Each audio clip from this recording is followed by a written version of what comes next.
Hey guys, today we're going to be learning the butterfly kick. So, basics for this, there's actually a few things about this kick you should know. One, it is actually a mix of one type of sport, I would assume it would be called. It is actually called tricking. Tricking is a mix of martial arts, parkour, and gymnastics. So this kick actually has a lot to do with Tang Soo Do, specifically in the hook kick area. So the hook kick, or not the hook kick, the wheel kick, the spinning wheel kick. So that kick is actually going to be a little bit modified in this. So if you don't know it, that's okay, because I'm going to teach you the modified version of this. Now, if you go into class and you are told to do the wheel kick, do not do this type of kick because it is specially modified for the butterfly kick, and it will not look the exact same. So, for the butterfly kick, the modified version of the hook is a little bit more down. So whenever you're doing this butterfly kick that we're talking about, it is where your body faces this way, and you actually lift your feet up off the ground, and you spin, and you kick. That is a stand-up version of it, where you do it extremely slow.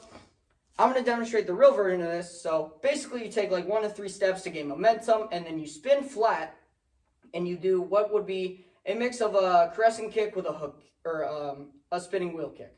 So here's your demonstration. Ooh. I almost fell there because I haven't done that. It takes a lot of practice to get. This might not be instant, but I hope this video helps out. So here we're going to go with the basics. So the spinning wheel kick. Usually in Tang Soo Do, you would treat it like a regular hook kick, except your leg stays completely straight. My knee's still bent a little bit there, but you basically come around and it's a wheel kick. That is where the term wheel comes from inside the name.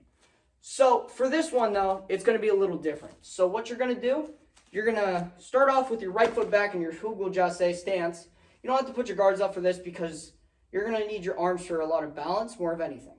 So for this, you're going to take 1 step, 2 step, and I'm going to teach you the first part of the kick without the jump at all. So no need to worry about that until after you nail this. This part is key. If you cannot get this, then you really need to work on it until you actually can do it a lot more consistently, so you do not end up falling and hurting yourself. It's a very easy kick to get hurt on. So step again. You go flat. Your body wants to face the ground. And then you spin as you turn. So here would be a better example. Step 1, step 2, step 3. Now when you're doing this, you're actually going to turn from here, go 1. And then you're basically doing a whole entire wheel kick in the air. So here is the next step for those who are ready. What I want you to do first though, is to go back and practice that about 10 to 20 times. Whenever you're ready, unpause this video, make sure you pause it, unpause this video, and then I'll be ready with the next step. If you've unpaused this video, that means you're ready for the next step. So here's your next step. What you're doing is all about the momentum part. Starts with your arms, basically, your arms and your hips. Same with the Pema Chegi if you've already learned this or if you've watched my previous video. So step 1, 2. Now, I did not actually do the kick in that. I was just showing you the arm momentum. Basically, what you're doing, you're using your arms for balance along with for preparation if you do not actually get the kick and you end up falling towards the ground. It's very possible in this kick and it's very easy to do, so make sure you're very careful. I would recommend doing this on a floor where it's very open because you can end up falling to whatever side you're kicking towards.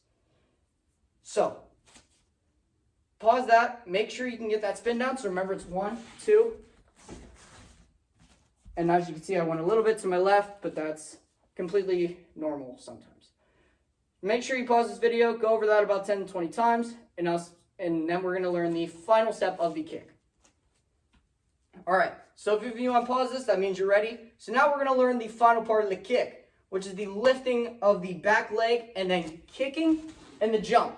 The jump is key in this. That's what gives the butterfly kick its actual butterflyness, because you know you're taking flight. So I'm going to back up a little bit for this. You will need about 6 to 8 feet to actually do the full kick. or basically as big of a space as you can get. I would recommend clearing some space to actually do this kick so you don't end up breaking something, or just make sure you have some space around you. So, first things first, we're just going to do the steps. So that 1, 2, 3, and that's about it. And then you start to go into that kick. So we're going to go back. Now do this with me. So ready? The 1, 2, 3. From here, you're lifting your back leg, or you are lifting your right leg, your back leg. And as you're spinning for the first time, you're going downwards. And this is where the butterfly kicks takes place. This is your spin kick. So from here, you're spinning, you have the momentum, you go 1 and 2. Now, I did bend my knee just for the, demonstration purpose. So, step 1, 2, and 3. I messed up a little bit. But what you're going to do with that, basically you're going to spin through, and then you'll just land like this, allowing you to have that perfect butterfly kick. When you're done, this is what it's going to look like.